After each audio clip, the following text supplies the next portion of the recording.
Hey everybody, welcome. It's time for chapter 3. Alright, so let's start off in chapter 3.1, which is formula mass and the mole concept. Alright, so first off, we are going to just bring up this really weird thing that we're going to call the mole in chemistry. Alright, now obviously it's not like a mole like the animal. Right? So a mole is just a number of things, and that is the biggest thing to get through.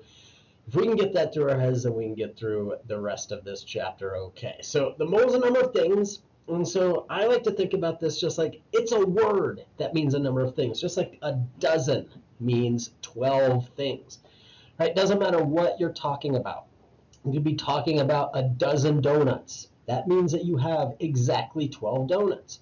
Or you could have, 12 pennies. That's a dozen pennies. Or planets, right? A dozen planets is 12 planets. Doesn't matter what in the world we're talking about. A dozen means 12 things, right? It's the exact same thing when it comes to a mole. A mole just means a number of things. It just so happens to be some comically huge number. It is 6.022 times 10 to the 23rd things.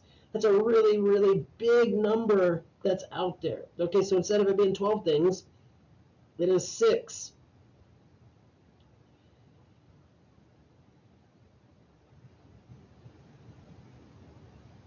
16, 17, 18, 19, 20, 21, 22, 23. It's that many things.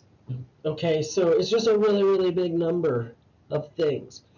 But it's still just a number of things. It doesn't matter what we're talking about. So again, we could be talking about a mole of planets. Right? That's a really big number of planets. Or we could be talking about, grains of sand. It's a large number of grains of sand.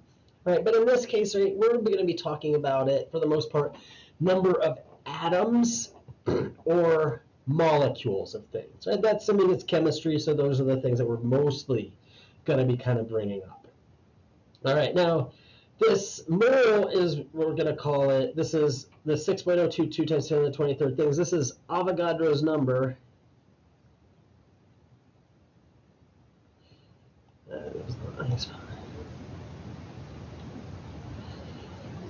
Which is sometimes given the symbol of an N with a subscripted capital A.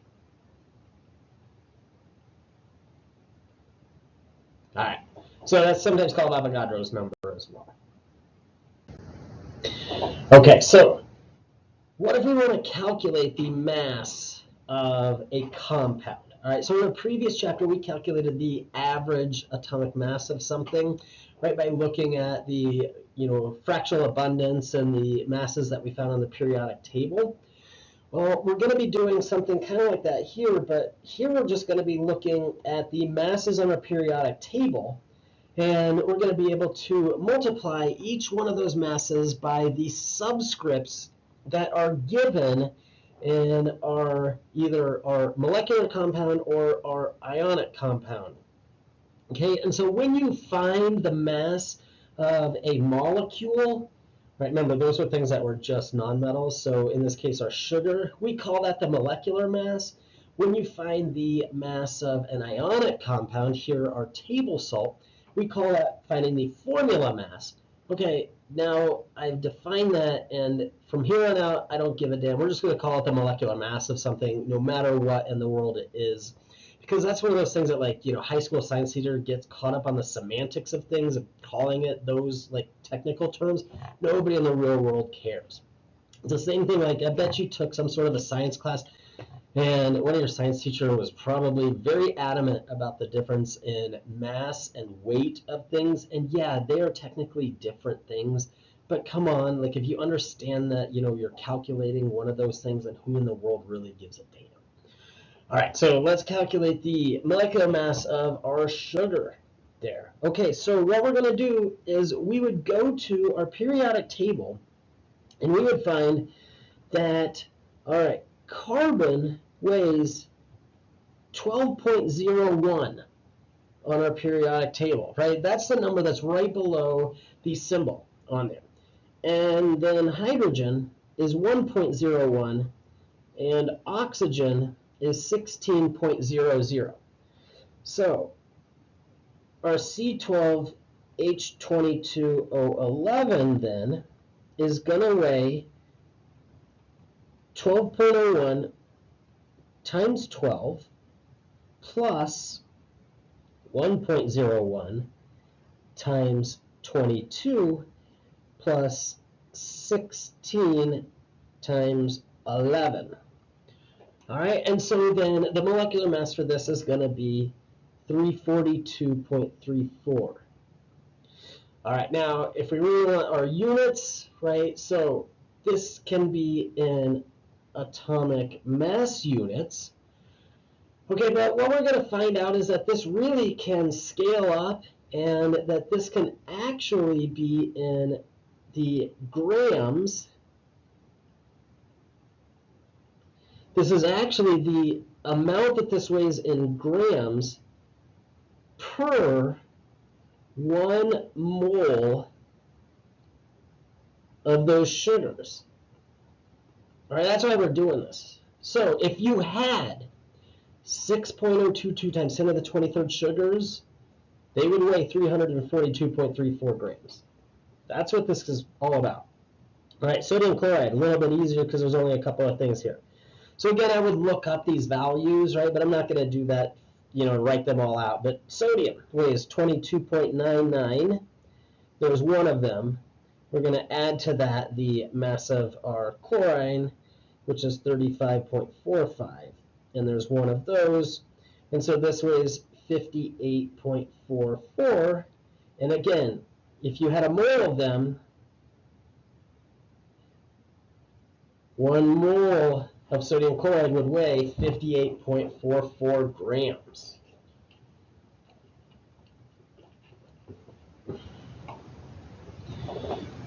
Okay, now, right, we can use this then to be able to convert from grams to the number of moles, all right, or vice versa. And that's what we're going to do on our next slide here.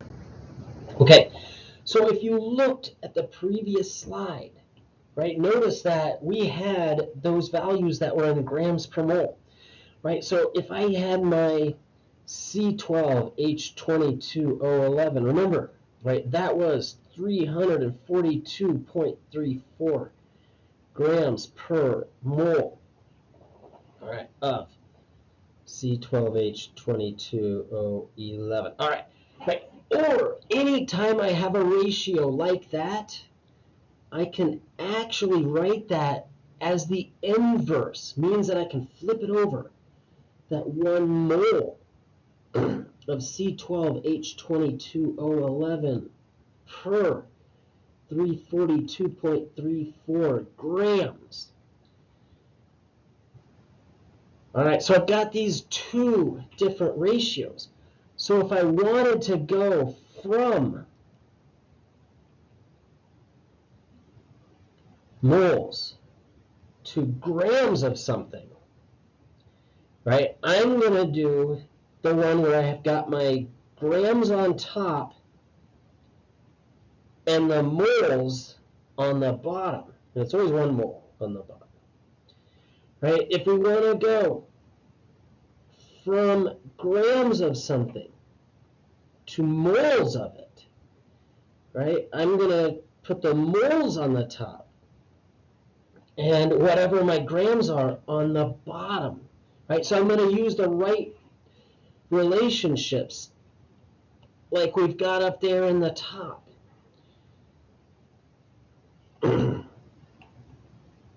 Okay, so, right, if we had, right, how many moles in 4.42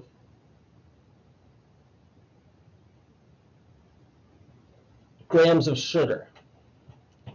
All right, well, we're going to start with those 4.42 grams of sugar. All right, now we're starting with the grams, and I want moles. So I'm going to use that relationship there on the right-hand side where I'm going to put my 1 mole of my sugar on top, and it weighs 342.34 grams on the bottom. right? And notice those grams cancel.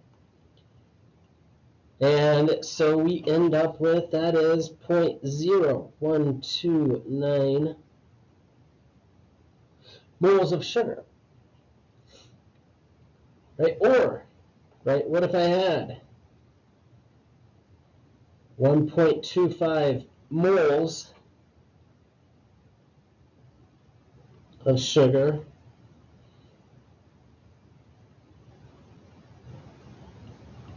to the grams of it.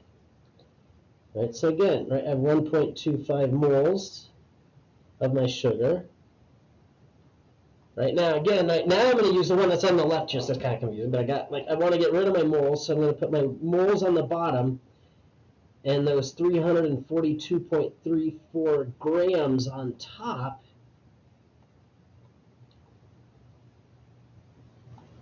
Right, and so 1.25 moles of sugar would weigh 427.93 grams.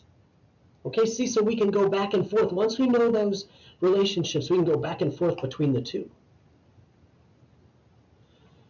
All right, now, the next thing that we can do is we can also use Avogadro's number to convert things. All right, so, right, if you have individual atoms or molecules or grains of sand, whatever, you know, like when we have molecules or atoms or something like that, is most likely what we've got in chemistry. Right, we can actually use Avogadro's number to convert from one thing to another, because Avogadro's number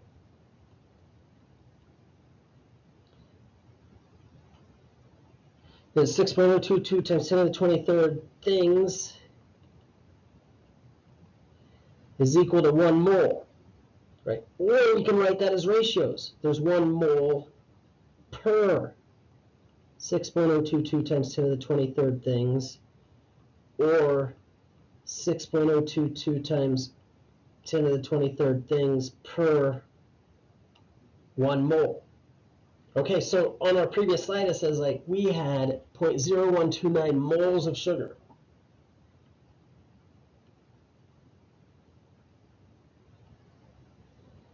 All right, of our sugar,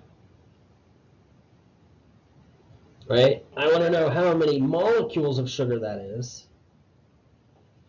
Okay, so what I can do is I can say, all right, well, in this case, I want to get rid of the moles, and I want the number of molecules, so I'm going to do my molecules, 6.022 times 10 to the 23rd molecules,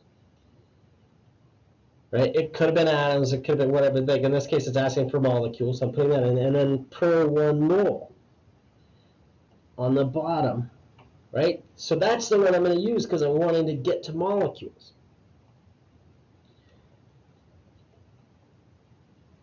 All right, so I get this to be 7.77 times 10 to the 21 molecules. All right, now again, just like when we went like grams to moles and moles to grams back and forth, we can also do the reverse of this, right? If I know, say, the number of atoms, I could find the number of moles. So in this case, I've got an example where I want to say, what if we had a penny that had 5.92 times 10 to the 22nd times 10 to the 20 atoms?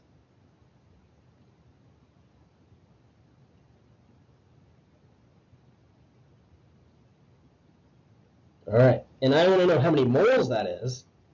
All right, there's 1 mole per 6.022 times 10 to the 23rd. Now in this case, since we're talking about atoms, we're going to have those being atoms.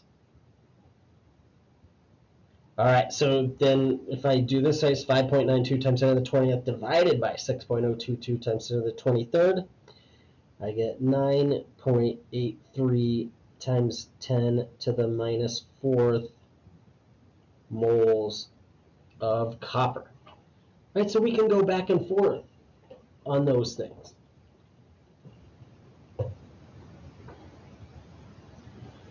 All right, now we can also go multi-step. If we want to go multi-step, what I'm talking about there is I'm saying, okay, What if I wanted to go from grams of something to the number of things of it, or vice versa? Right now, I can't do it directly. Right, so notice that if I want to go from grams to things, I first have to convert into the number of moles. Then I can convert into the number of things. Okay, so, right, if we go back a few slides, like let's say that I had 4.42 grams of our sugar.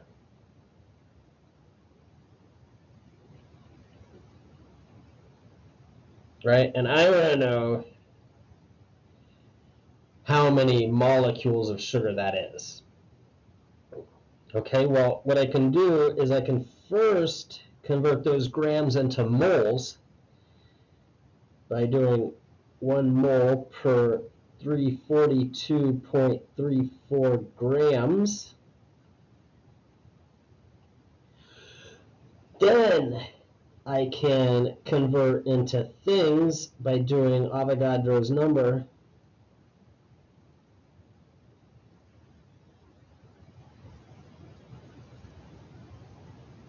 Right, so 6.022 times 10 to the 23rd molecules per 1 mole. All right, so I can take my 4.42 divided by my 342.34 and then multiplied by my Avogadro's number, and I get that.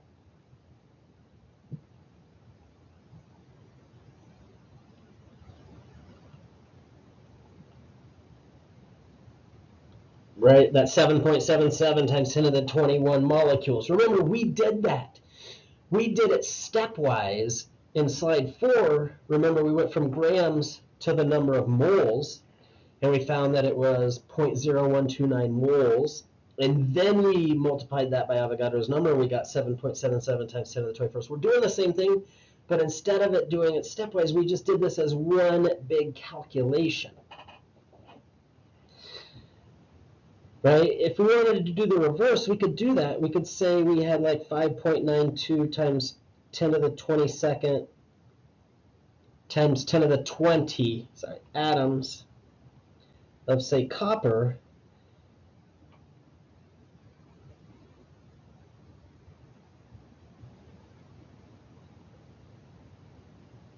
Right? How many grams is this? Okay, well, I've got my atoms. Right? I can then go, that's our number of things. I can then go to moles. Right? 1 mole of copper per Avogadro's number.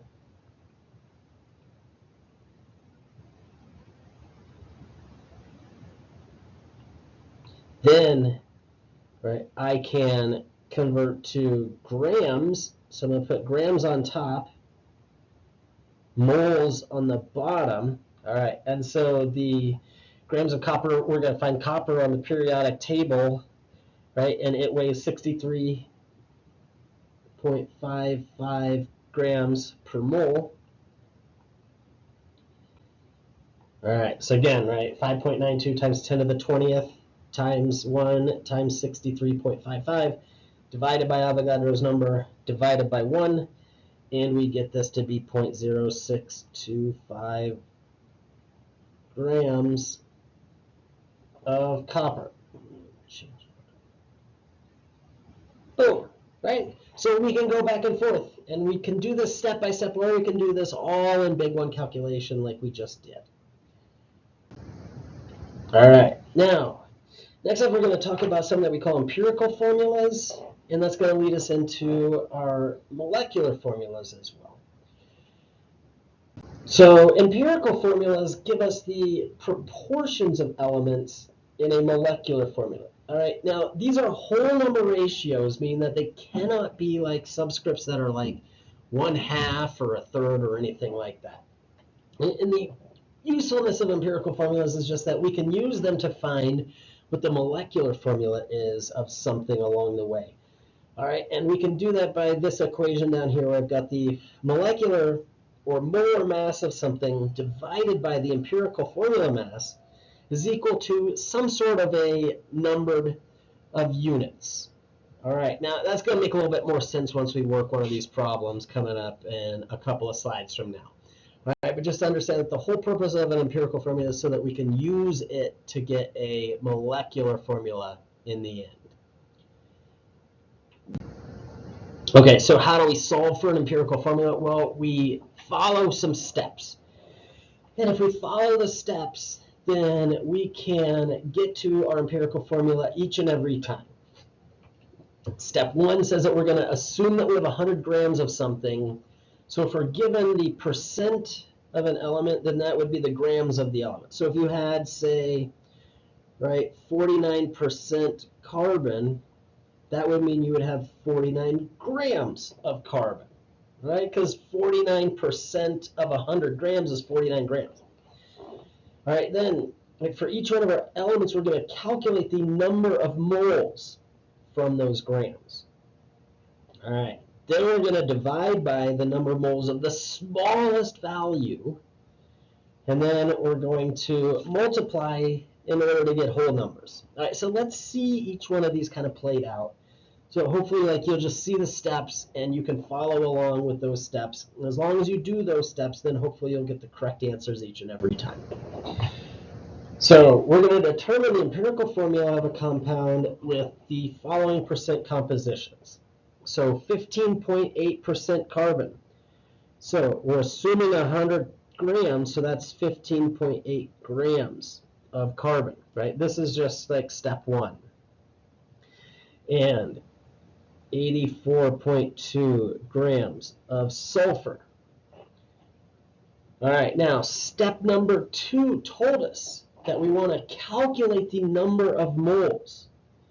Okay, so to do that, right, I need to use the molar mass. So we're going to look at a periodic table, and I'm going to find that carbon weighs 12.01 grams per mole. All right, and sulfur, right, it weighs 32.07 grams per mole. Right? Now, so then I'm going to get this to be 1.32 moles of carbon, and this is 2.63 moles of sulfur. All right, now, step 3. This was step 2, by the way, because I mean it's also step 1 and step 2, really. Okay, step 3, right, is we're going to divide by the smallest number of moles. So I like to write this like as a pseudo formula. I like to write this as like carbon 1.32, right? That's the moles of carbon that we just found for. And then sulfur 2.63. And divide both of them by the smallest value. All right, so carbon, well, 1.32 divided by 1.32 is 1. And then 2.63 divided by 1.32 is essentially 2. Okay, step 4, this is already done, by the way, but step 4 would be, all right, multiply to get whole numbers.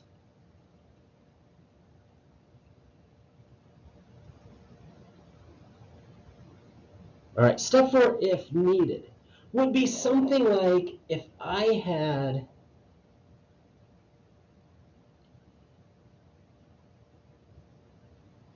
if it had come out this way instead, like carbon 1, sulfur 2.5, we have to find something to multiply through by to get whole numbers, right? So we would multiply through by 2,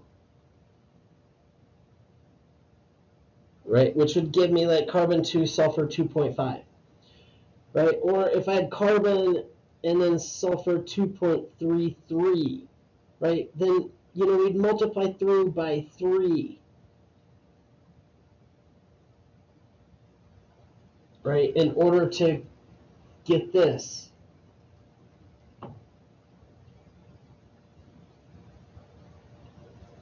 right? So we'd have carbon 3, sulfur 7. So if you've got fractions in there, you got to figure out a way to get them to be whole numbers.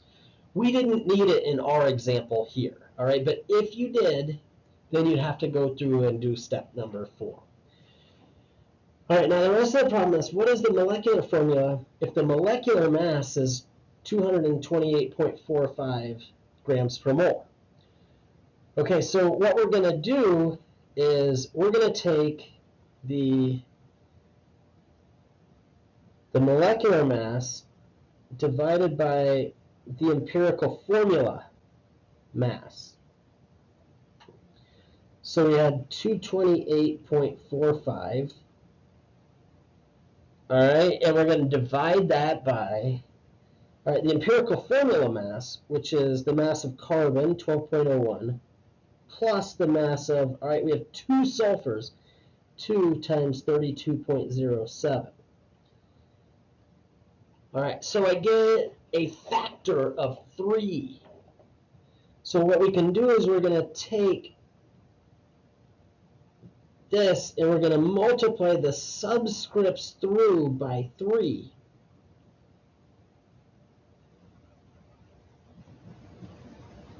All right, and so then the molecular formula of this is going to be C3S6. All right, that's how we solve those. All right, next up, we're going to talk a little bit about molarity. All right, molarity is going to come up a lot throughout the rest of our chapters. All right, now molarity is one of those things that's called a derived unit. Remember, those are when we have multiple units. All right, molarity has units of moles of our solute divided by liters of our solution. Okay, so some of those things are described in here. Right? Now, solutions themselves can either be, liquids or gas mixtures. All right? If you have something where we've got a solution, they are usually made up of solutes. All right? Now, a solute is what is being dissolved. Right? Solutes, what are being dissolved, and the solvents are the things that is what is doing the dissolving. If the solvent is water, then we're going to call the solution an aqueous solution. Right? Aqueous solution is just a fancy term for something where the solvent is water, so it is something dissolved in water. All right, and again, it's a derived unit, so it's got those multiple units, it's got moles and liters in the units. All right, now,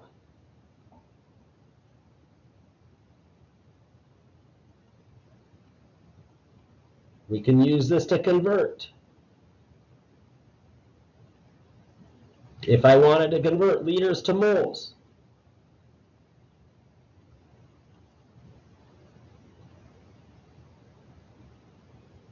right, I could do liters times the moles of solute over the liters of solution. If I wanted to go moles to liters, I could inverse this or flip-flop that, and I could have liters of solution on top and moles of solute on the bottom. Right, so I can use this as a conversion factor. All right, so let's do some molarity calculations. All right, so there's a couple different molarity calculations that we're going to want to do. First off, right, again, I just pointed out that we can go back and forth because these are ratios with each other. So I could go liters to moles or moles to liters, right? And so in this case, I'm going to do both of those as examples. So it says how many moles of calcium chloride are in 0.654 liters of a 0.95 molar solution. So we call that a molar solution when we see that. So remember, this symbol here, that M, really means moles over liters there. Okay, so what I have is 0.654 liters. Okay, and I have 0.95 moles over liters. That's great, because I can do 0.95 moles, and it's moles of calcium chloride divided by, and that's 1 liter, right? Molarity is divided by 1 liter there. So those liters cancel, so 0.654 times 0.95 divided by 1 is 0.623 moles. Okay, now we can also do the reverse. So it says if we dissolve 0.452 moles of NaCl in 2.3 liters of solution, all right, what is its molarity? Okay, so, right, again, this one really is just us finding a molarity of moles per liter.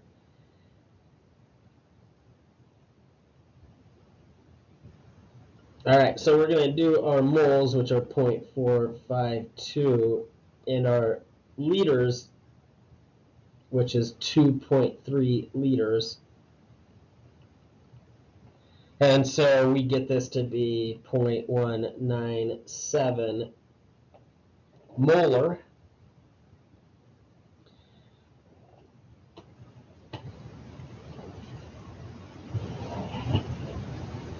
All right. So the only other real molarity calculation that we're going to get to now is dilution problems. Okay, so we can dilute something, right, by adding more solvent to it, right? Think about it, like if you had a glass of salt water, right, and you took a sip of salt water and it was like salty water, you took a sip of it and you're like, ooh, that's really salty water, right? If you added more water to that, right, so instead of you having like a little glass of water, say you poured it into like, you know, a 5-gallon bucket and then filled it up with water, and then you took a sip of that, it probably wouldn't taste quite as salty.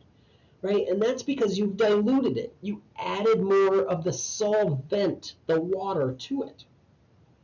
Right? And in order to calculate dilution problems, right, these are really easy. These are calculated by doing a simple equation that is called M1V1 is equal to M2V2, or molarity of the initial, right, times the initial volume is equal to the new molarity times the new volume. Okay, so if we have a 1 liter solution that is 3 molar, so let's say volume 1 is 1 liter, and M1 is 3 molar, okay, and we add 0.3 liters of water, what is our new molarity? Okay, so, right, our new volume, you might be tempted to say that the new volume is 0.3 liters, but no, right, we added 0.3 liters. So it's really 1.3 liters, right? We added some more water to it. Okay, so M1V1 is equal to M2V2. So 3 times 1 is equal to M2 times 1.3. All right, or we can rearrange this.